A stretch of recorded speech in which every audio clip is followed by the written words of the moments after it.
everybody. Welcome back to Rabbi Winston, Rabbi Pinchas Winston, speaking on the end of days and geula topics, Redemption Thursdays.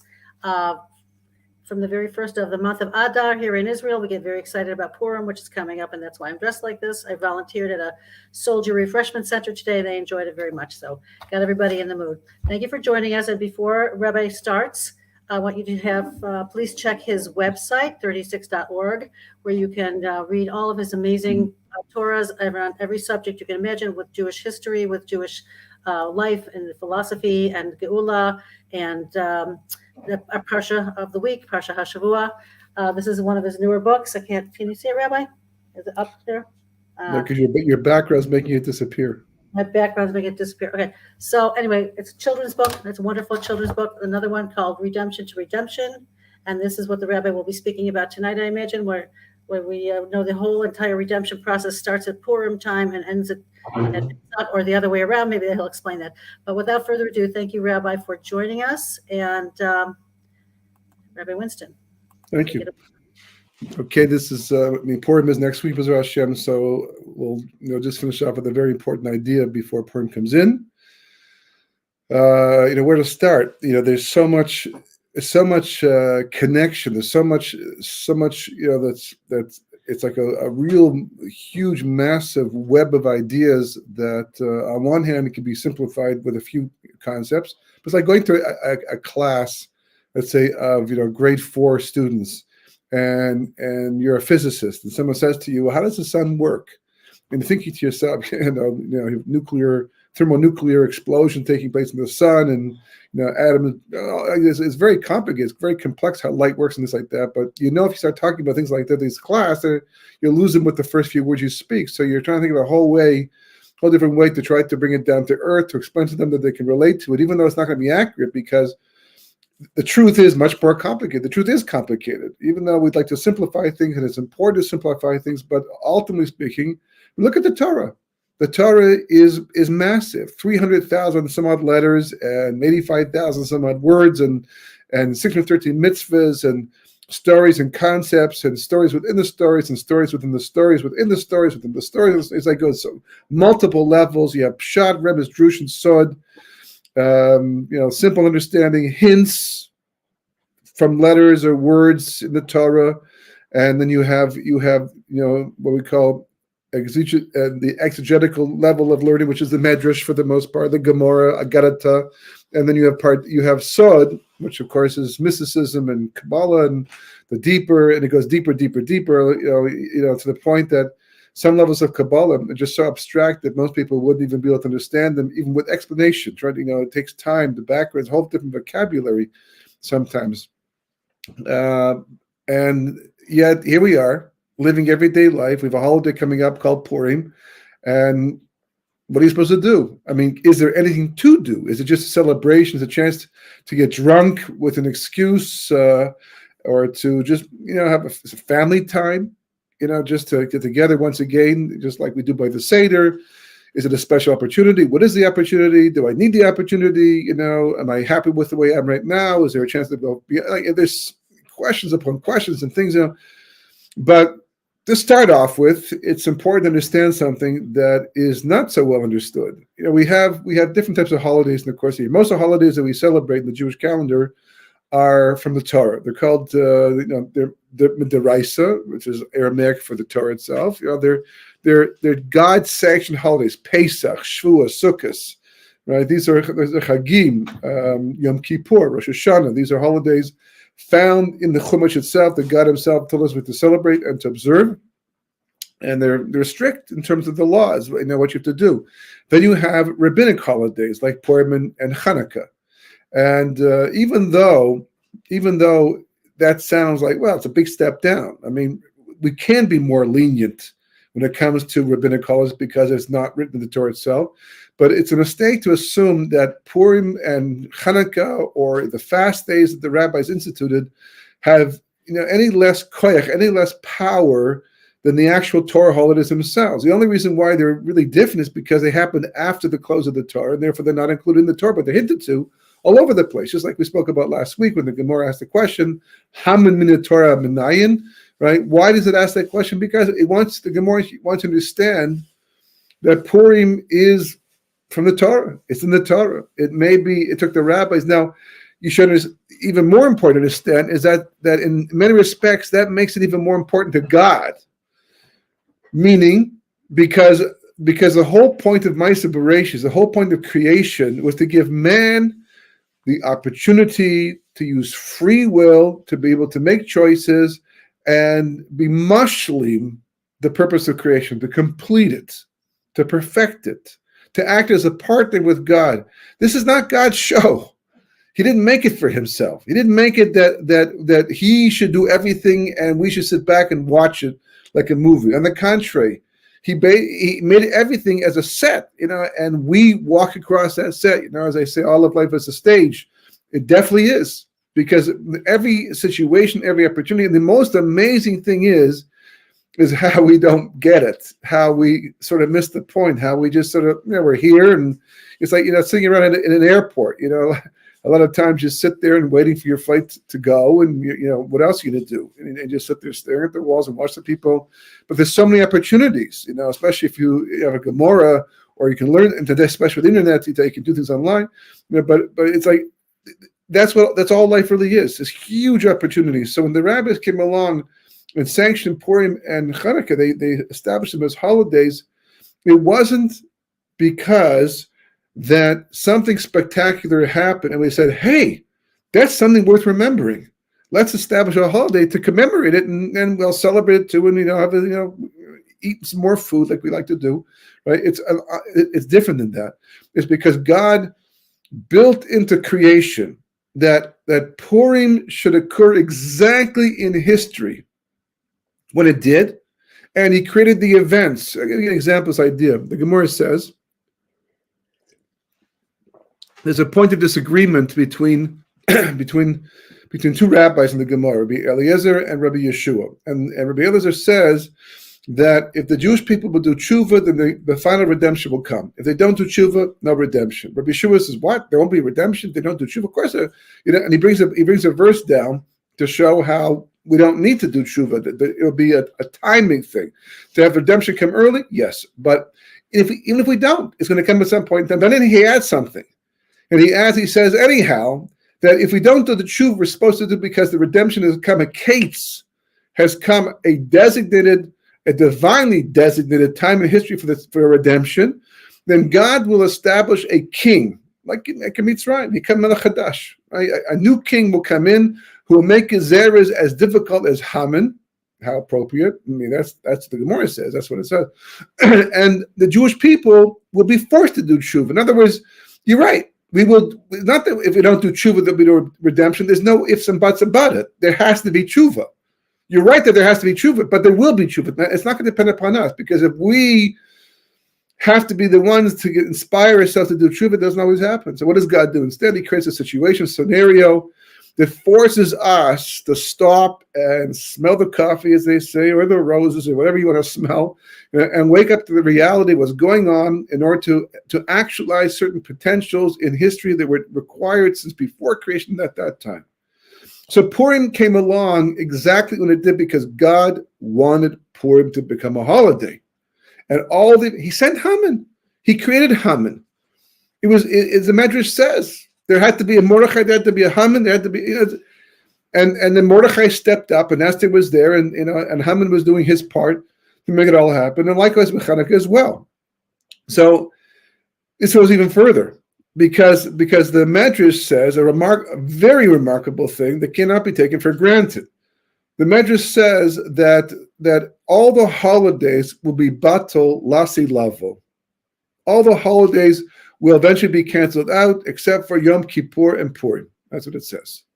And what does that mean? I mean, what happens to them? So the Leshem, whom I often quote, Rabbi Shlomo Eliashiv, right, being Makubal, the turn of around the 19th, he died in 1926, and he explains that basically the reason why this happens is because every holiday, whether it's a Torah holiday or a rabbinic holiday, is a light. It's a specific. What do you need a holiday for? Just to commemorate the event? That's not us. We need a holiday because what happened is that when the story of Purim unfolded and the miracle took place, the mechanism to make that happen was God opening a door and allowing a light to come from a different period of history in the future, where the light's a higher, more powerful, more godly light, to sneak into our period of history and cause the miracle to happen. So every Pesach, we're not just commemorating Yetzias Mitzrayim, the going out of Egypt. Every Pesach, we're opening the door through the mitzvahs we do to allow that light to come back once again.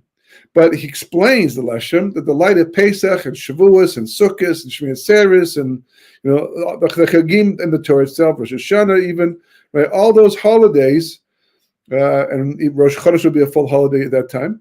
All those holidays are lights that belong to a future period of time called Techis HaMesim, which incidentally, according to the Zohar, is only 3 to 6 years away. And we've spoken about in the past. That's not so far. Always feels like way, way in the future, but no. So once that light becomes the everyday reality, so Hanukkah is the first holiday to go. You know why Hanukkah is the first holiday to go? Because the first period after our history is Yemos HaMashiach, the Messianic era. And Hanukkah, the light of Hanukkah that shone and caused the miracle for the Chashmonayim and the tied to the menorah and all that, that is the light of the Messianic era, Yemos HaMashiach. So once, once you have the Messianic era, you have Yemos HaMashiach, that light's going to shine every day. Who needs a special day? Who needs 8 days of the year when 365 days of the year, that light's going to shine? So Hanukkah disappears as a holiday because every day is Hanukkah. And then we go into the period of Techis HaMesim, and that's the light of Pesach and Shavuos. So those lights will happen every week. Every Sunday will be Pesach, he says. Every Monday, which is a day of judgment, because it corresponds to Gevura. So that's Rosh Hashanah, but not like it is today, where we have to prepare for Pesach, get rid of the chumetz. There'll be no chumetz at that time. Not because we won't be able to buy any, but we won't need it. It'll be a whole different level of reality and eating and enjoying life. Much higher level of reality. So the light of Techis HaMesim is the light of the Chagim. So once the resurrection, that's what it means. Techis HaMesim is the resurrection of the dead. Once we enter that period of time, so then the light of the Chagim will be every day, all the time. So we won't need special days of the year to access that light. And then this history comes. 6,000, boom. Alom Hazeh. This world is over. We begin the first stage of Olam Haba, the world to come, what's referred to as Olam Nefashos, which the Ramchal speaks about as well, when the souls get repaired for all the damage that happens during this period of history. And that's the first level of the world to come. And that's called Yom Shekulo Shabbos, a day that's completely Shabbos. So every day of the week, whatever that means, because that 6,000 time will not be like it is today. You won't need washes as we have right now. Your time will be completely different. The world will have been renewed, and every day will be Shabbos. So there won't be 6 days of the week. There's no profane days of the week anymore, so you won't need Shabbos. So Shabbos is batal. Shabbos is eliminated as a holiday, but there's still Yom Kippur and there's still Purim. Not until the next millennium, which corresponds to the Bina and the spheres, which is a level of Yom Kippur. So every day in the next millennium will be the Kedusha, the light of Yom Kippur. Don't worry, we're not talking about fasting for 1,000 years. Okay, no one has to do. No fasting is necessary. It's just that we'll enjoy that level of godliness, and it'll be absolutely ecstasy. You won't recognize Yom Kippur compared to what it is right now. But Purim will still be a holiday. Only in the next millennium, which is the 9th millennium, which corresponds to the sphere of Chachma, is the light of Purim shining every single day, and you won't need a holiday anymore. That's mind-blowing. I mean, it's mind-boggling. How can such a rabbinic holiday, first of all, second of all, a day, even Hanukkah in some sense doesn't have all the mitzvahs of Purim, but it's not like such a fun day that people lose themselves on. I mean, Purim, like the wine itself, either makes or breaks people. There are people who on Purim who rise to phenomenal levels and achieve things they cannot achieve all year round, including in Yom Kippur. And other people who just don't get it, or they get it the wrong way, use it as a day to just let go, and they lose themselves and miss the opportunity. So the fact that Purim is such a high level means it's such a phenomenal opportunity. A door opens up on Purim like no other day of the year. And we're not just saying that. Another way of looking at this is because we see, for example, that in the Mishkan, which is the tabernacle, you had just like this rectangle, right? And you have the Holy of Holies, which is 10 amas by 10 amas, which is about 20 feet by 20 feet, or 15 feet by 15 feet, depends how much you hold an amma is. It's about a foot and a half to 2 feet. So you have then you have the Kodesh, which is the sanctuary that precedes. Look at the diagram, right? Now there's lots of them that precedes the Kodesh Kodeshim. Inside the Kodesh Kodeshim is the Aron Kodesh, the Holy Ark. Outside in the Kodesh, where only Kohanim can enter, nobody else but Kohanim can enter it, right? And the Kodesh Kodeshim, only the Kohen Gadol can enter. But in the Kodesh, you have the Shochan, which is the Lechem Panim, right? The special bread made kind of a shape of a U, a square U, right? There's 12 of them. And they were placed each week, and the Kohanim got to eat them at the end of the shift. and this is called the Shochan. The Lechem Panim sit on top of that. That was to the north. And then you have the menorah to the south. You have the Ketoris, the incense offering, which we'll just leave for the time being. Also very important, hugely important. It's actually the synergy, the synthesis of both of them. But the menorah to the south, and obviously the menorah we automatically identify with Chanukah. So the menorah really, of course, in the Mishkan corresponded to Chanukah, the light of Chanukah, and the Shochan corresponds to Purim. Well, how do we see that? Well, Chanukah we don't have to talk about. That's obvious, right? We all like menorahs in Chanukah. The whole miracle was with the menorah. But the Shochan is, as the Kli Yakar points out, other Meforshim, the whole point of the Shochan was about teaching us how to be able to use the physical world l'shem shemayim, in the ultimate way, l'shem shemayim. As you eat and you drink, but for the sake of doing mitzvahs. The fact that we eat and enjoy ourselves so much in excess is not really the way it's supposed to work. I mean, we do it, and Baruch Hashem, it's a generation of tremendous affluence and availability, but it's a double-edged sword. And as a result of that, we overdo it. And because we overdo it, it comes at a cost. We don't exactly know. I mean, other than the fact that you might gain more weight than you need to, but even in terms of the world to come, are we eating up reward in the world to come? Because the whole point of the food is to elevate sparks, because the sparks are inside the food. We eat the food, we elevate the sparks, and that we should have the strength to be able to serve God. That's why we do it. The rest of the world can do pretty much whatever they want within reason, right? But we do because we're not here. This is not the world to come for us. We're going there later on. So the Shochan represented the perfect balance between the physical world and the spiritual world in terms of how you relate to it. Now, if you look at the beginning of the Megillah, the whole thing begins with a feast, right? And the Kli Yakar points out, that brings the Medrash down, that talks about how Achashverosh, he put on the big day kahuna, and when he did his feast, he didn't just do it. He understood the whole thing had to do with the 70 years, the Beis Hamikdash being destroyed, and he was making a point. He wasn't just mocking the Jewish people, but he actually tried to arrange the Suda and carry out what happened there to be similar to the actual vote in the Beis Hamikdash. He wanted to mimic it as if to say, that part of your life is over. Now you belong to me. I'm your new Kohen Gadol, so to speak. He miscalculated the 70 years, like his predecessors, and he paid the price for it. But these people, they seem to know a lot. A lot. They seem to understand and appreciate the significance of the things we do down here. They believed in to a large degree, and they actually went to such extent to carry it through. So the Shochan is about all that balance, and it starts up with a feast. And of course, the Esther, she has two of them to get rid of Haman. Eating is a major component in the entire story of Purim. And basically, this is what we're trying to fix up anyhow on Purim. Because if you'll notice, there are 4 mitzvahs, and they go in ascending order. Most people don't think about them that way. They just think there's 4 mitzvahs in the day itself. So the 4 mitzvahs correspond to, well, they are Mikra Megillah, because that's what we do first, right? And the next morning we do Matanos of Yonim, and we do Mishloach Manos, and of course we eventually have the Suda, which is called the Mishteh, which is called a drinking feast, but it's a Suda. That's the whole idea. And a Mishteh usually implies something that, like a bar. It's like, it's a drinking feast. That's what Achashverosh had for 180 days, a drinking feast. A lot of wine.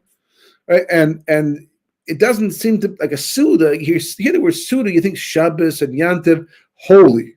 Mishteh doesn't sound so holy. So which is the most important mitzvah of all of them? How would you line them up? So I think most people would say Mishnah is like the least important of all. Giving to the poor, Mikra Megillah, it's part of Tanakh. So the Pri Tzaddik points out that these 4 mitzvahs actually correspond to the 4 letters of Hashem's name, which correspond to the 4 areas of the Mishkan. Because you have outside the tent, that there was a tent, big huge tent, around the entire Mishkan and enclose the area. And that's like the everyday world of Hester Panim, which corresponds to the Megillah, where God's name is not even mentioned anywhere in the Megillah, because that's the everyday world. He's there, but invisible. Elokim. Then you go inside the Mishkan and you get to a Chatzar. There's a courtyard there. That corresponds to the Vav of Hashem's name, and that corresponds to Matanas of Yonim. And then you go to the next level, you get to the Kodesh, which now you're approaching the Mishkan itself, the little, rectangular, 30 amas by 10 amas wide, right? You enter that. That's the first. The Kodesh is the first level, with the menorah and the shulchan and the Ketoris, right? And that corresponds to the Hay, which is the Bina. And then of course you have the Kodesh Kodeshim, the Holy of Holies, which corresponds to the Yud, which corresponds to the Mishteh. So it turns out that the mitzvah that you would think to be the least important of them all is actually the most important of them all. One of the no one makes this connection that I'm aware of, but when you hear it and you see it, it makes such beautiful sense, because it's like this idea. And what is it? So it turns out when Shlomo, everything's hashgacha pratis. God set this up. It didn't happen accidentally. They didn't plan it this way. Hashgacha pratis. God set this up. That when Shlomo HaMelech finished his Beis HaMikdash was Rosh Hashanah, and they decided that they should be having a 14-day celebration, like Suda Siyum, for the finishing of the Beis HaMikdash. And the rabbi said, "Listen, 14 days, Yom Kippur comes 10 days into that.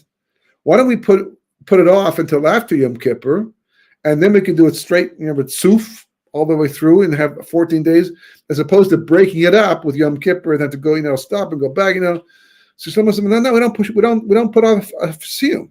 Generally you don't. If you finish a tractate of Gemara, you do it as soon as possible, ideally. But a Beis HaMikdash, Yom Kippur is a Torah holiday. Shlomo HaMelech, the wisest man that ever lived, said, no, Rosh Hashanah, we start, it goes 14 days. That means we're going to have to eat on Yom Kippur. This pushes off the Torah mitzvah of eating on Yom Kippur.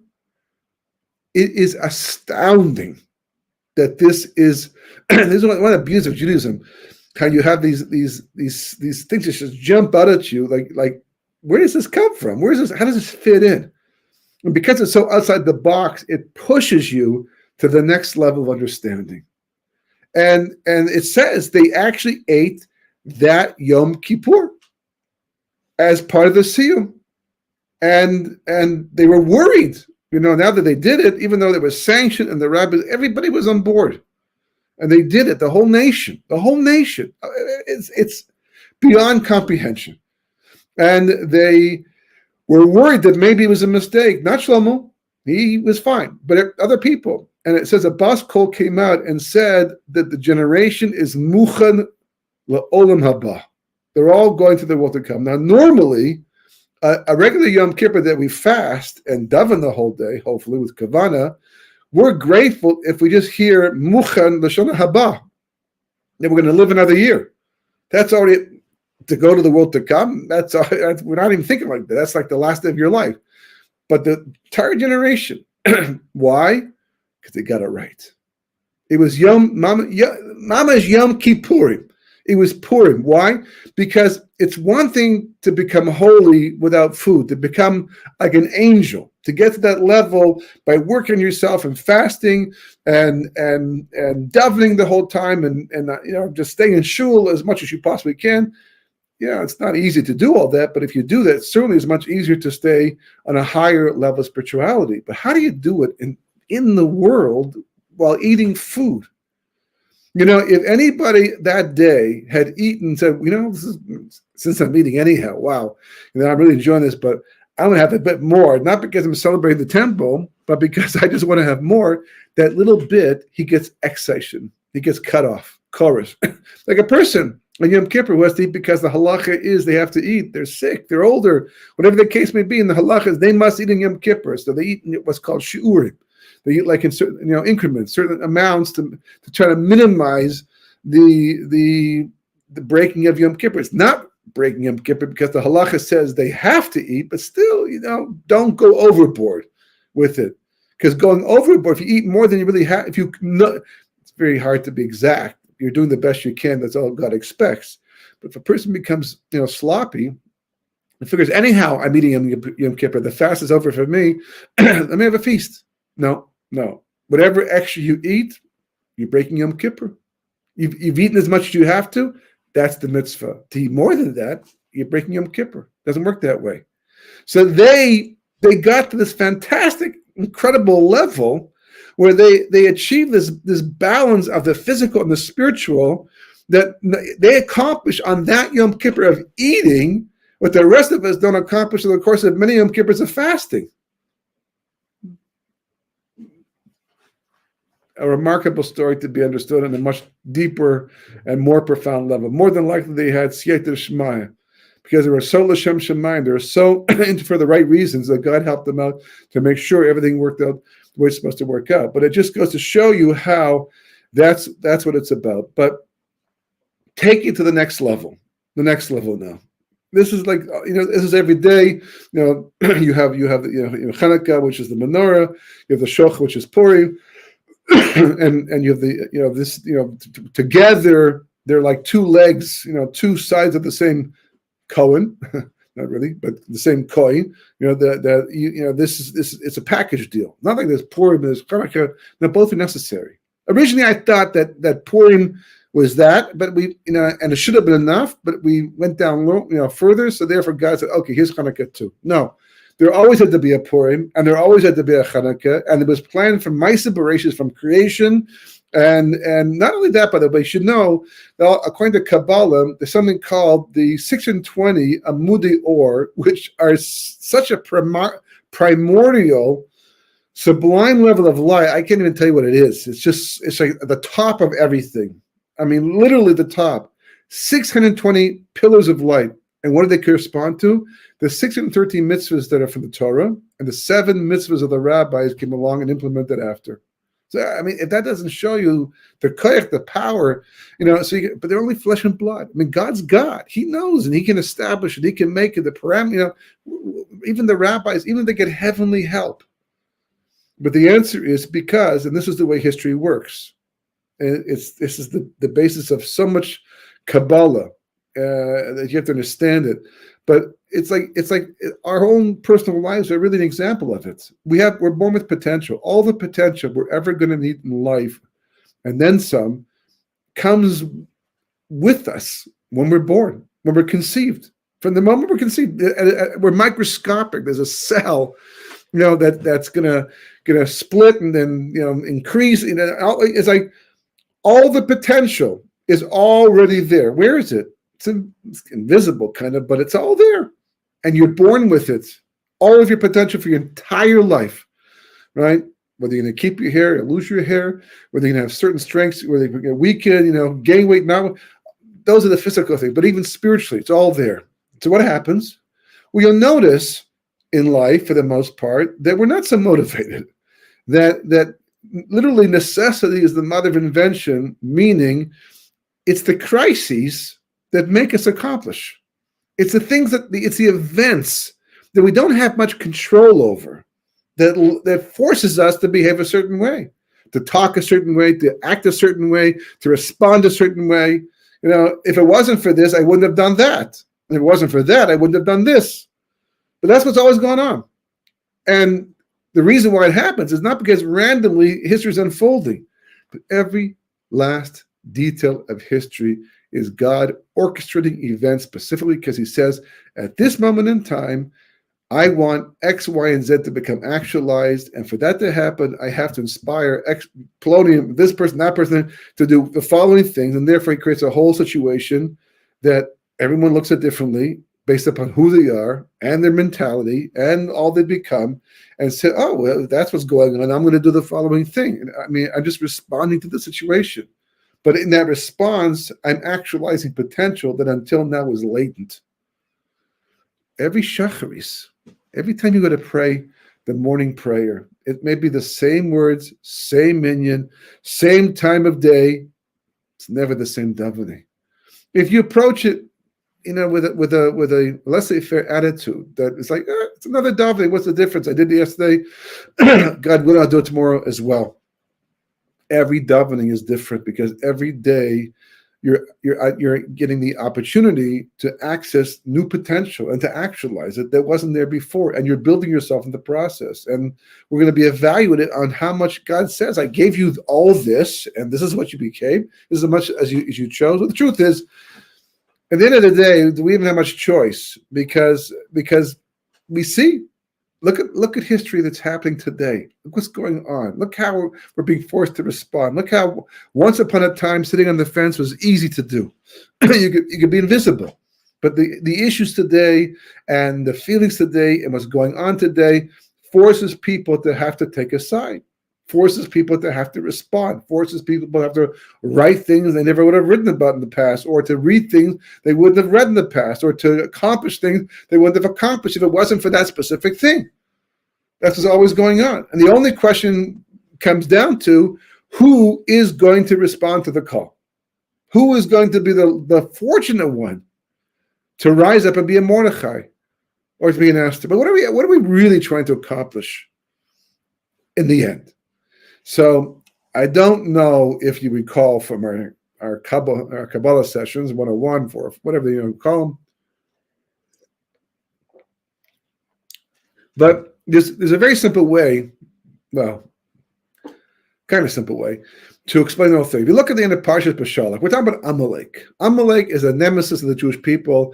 Amalek is the basis of Haman, whether he was born in Amalek, whether he just, he was imbued with Amalek's spirit, Hitler, Yamach Zichro, all the real serious enemies of the Jewish people. And they can be Jewish too, by the way. They don't have to be Gentile. They can be Jewish as well. By any Jew who stands up and tries to, obliterate the Torah way of life on any level, can be imbued with a spirit of Amalek too.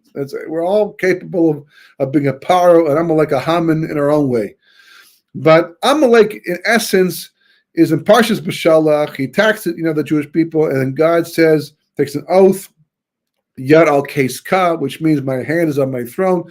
Rashi points out the word Kes is really supposed to be Kisei, which means throne.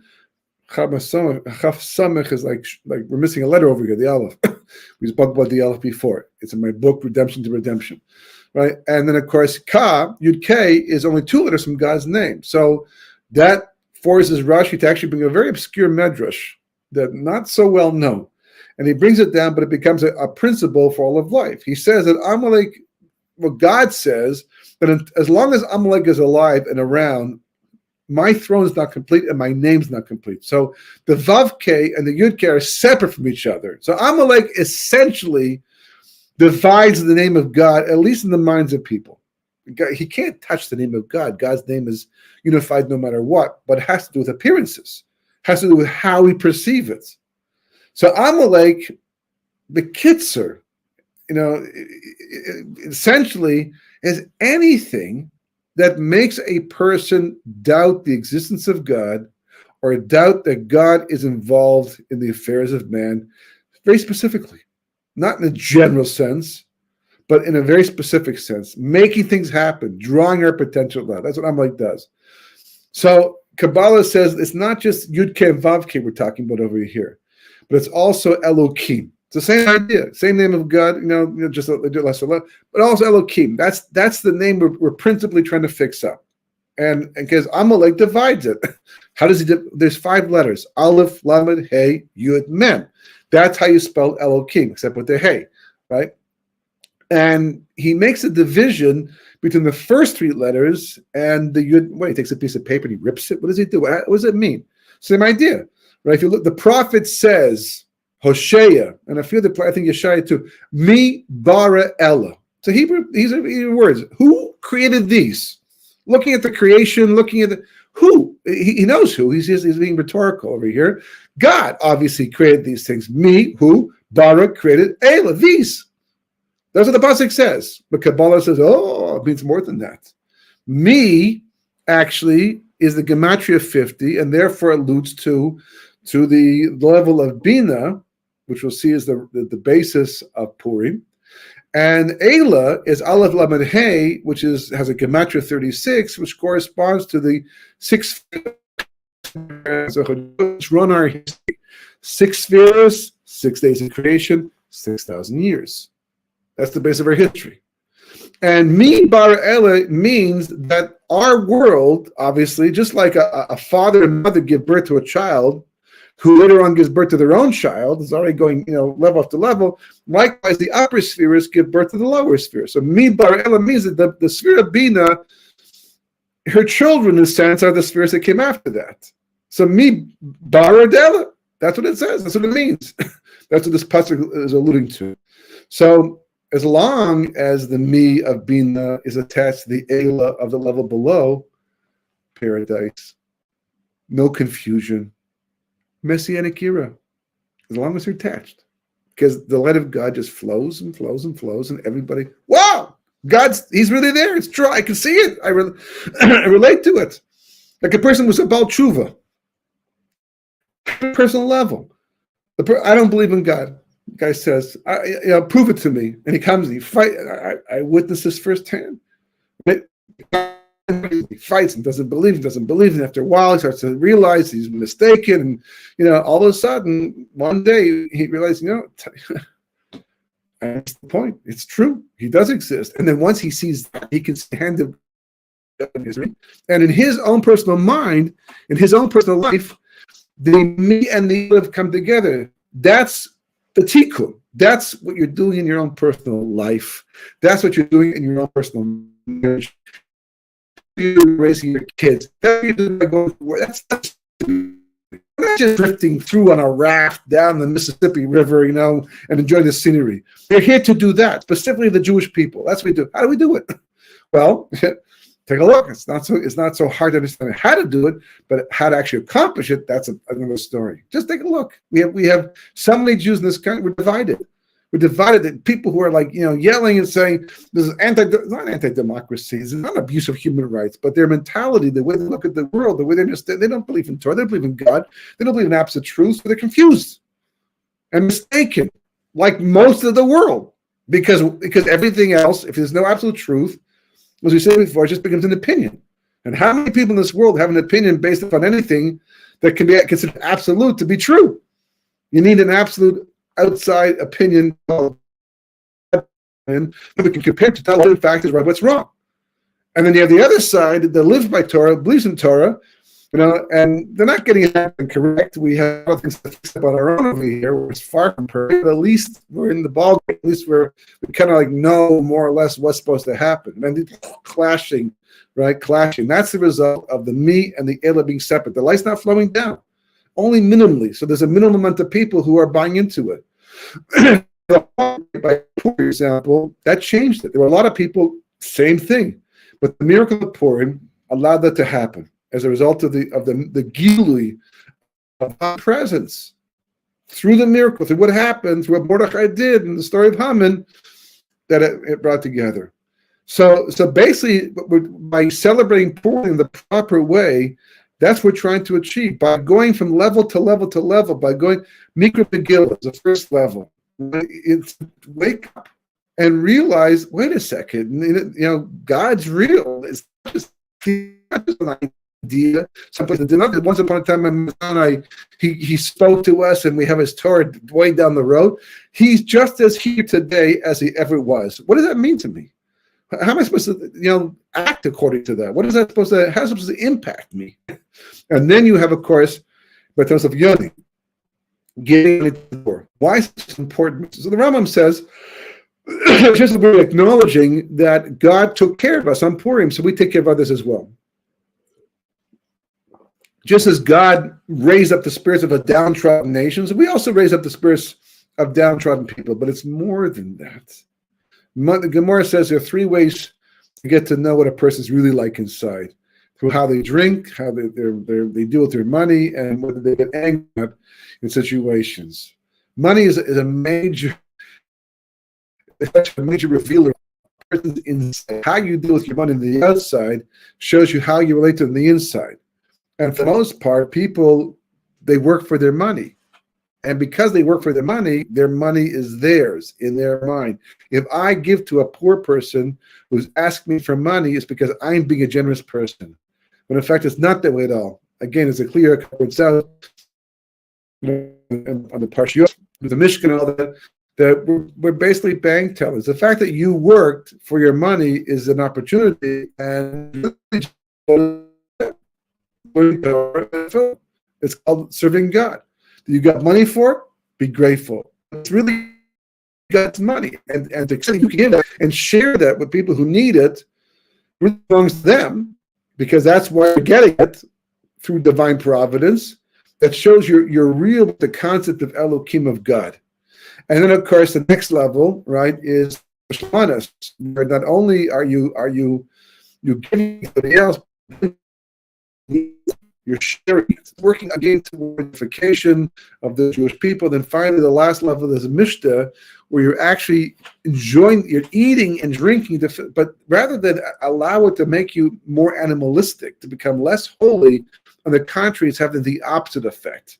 It's make you even holier. When you do that, you unify the Eile and the Yud Mem. What's interesting in the Gemara, right, it chooses these three things: Kiso, Koso, Vakaso. No Picasso, right? It's Picasso, right? So Kiso is his wallet, and Koso is his cup, and Kaso is his anger, right? So whether the person is generous, whether the person can drink and still maintain their spirituality, and whether the person is angry, because getting angry seems to imply that God is not on the person. Whoever injured you, right? They went against the will of God, and so there you can afford to angry, but God arranges. What are you getting angry about? To the extent that a person can have things happen to them and maintain themselves, is proof positive they understand that everything's divine providence. What's interesting is that they have all three, because there's lots of things we could have added to this list, but these are nice because they all have the same two letters. They have Chaf and Samech, like from the Parsha Kesal Ka, right, by Amalek. Chaf Samech from Kisei. That's more of a Hanukkah story, but not right now. But in between, what they don't have in common is the middle letter. And Kos is a Vav, and Kas is an Ayin, and Kis is a Yud. And if you add them up, you add up the three inside those letters, the Gematria of Elohim, with the Hey, with the actual name itself. In other words, Yud K, Vav K versus Elohim. Are you so real with the reality of God, the concept of God, that it's so forefront that when you see these protesters, for example, you see what's happening in the world, in America, you watch the news, because the news, for example, just report the events. They believe their whole reality is what they see. That's what they talk about. That's what's real to them. They don't see Hashem or any greater plan. History evolves, and it's like a river, it meanders, and here we are today doing this, and let's respond to that. That's not us. We look and say, if Hashem is arranging this to happen right now, then what is it that we're supposed to accomplish? Excuse me. What is it we're supposed to accomplish? What is it we're supposed to be bringing out right now? I see what's going on. I see all these people, and they're doing their thing, but it's talking to me on a higher level than just the events of every day, than just talking about reforms in the Knesset. That's part of the picture, but that's more of the cause, of the trigger for something, than it is the actual story itself. The bigger story is the Aleph Lamed Hey and the Yud Mem, Yud K and the Vav K, joining them together to bring the reality of God into the world even more so.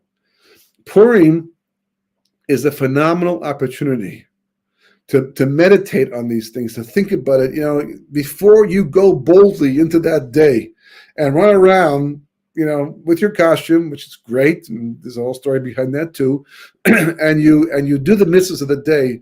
Think to yourself, make a goal, have a plan, right? Ask yourself, what can I do that at the end of the day, when the Purim is over, I can look back and I can say, wow, I moved up a notch. God became that much more real to me. Because when you do that, you draw the light down. It flows through you out into the world, and it brings tikkun. Even if you can't see it, you can't recognize that tikkun. But that's all that's going on today in history, all through history. Whether it was World War II, whether it was the Holocaust, whatever, all of it was God instrumented, God manipulated, trying to focus us and bring out of us things that otherwise we'd be sleeping over because we just don't know they're there, and we don't necessarily have the inspiration on our own to do anything about it. So seize the moment, seize the opportunity. It's only one day. It comes and goes so incredibly fast, and it's a lot of fun. And the weather report, B'ezras Hashem, seems it's going to be very positive, very, very good.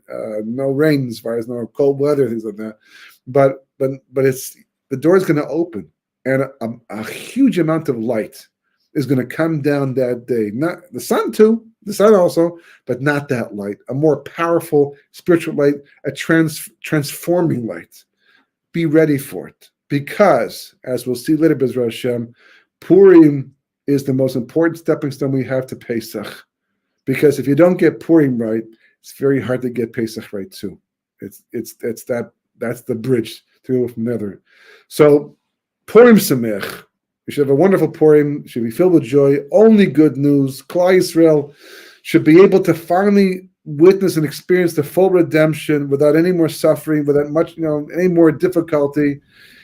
We don't know where things are going to go next, but we do know that everything presents an opportunity for us to grow even higher, and we should seize that opportunity and get the proper heavenly help, to accomplish those great things and be an instrument, be a partner with God in the rectification of creation. Right. Thank you, Rabbi. And wow, that was very special and very deep and exactly what I needed to hear. Thank you, everybody, for joining us. Sponsored by the Miriam Project Geula Hour and Josh Wander of BringThemHome.org. He's doing Miluim in the Army right now. And so he hasn't able to join us for a couple weeks. Thank you for joining us. And Purim Sameach, everybody.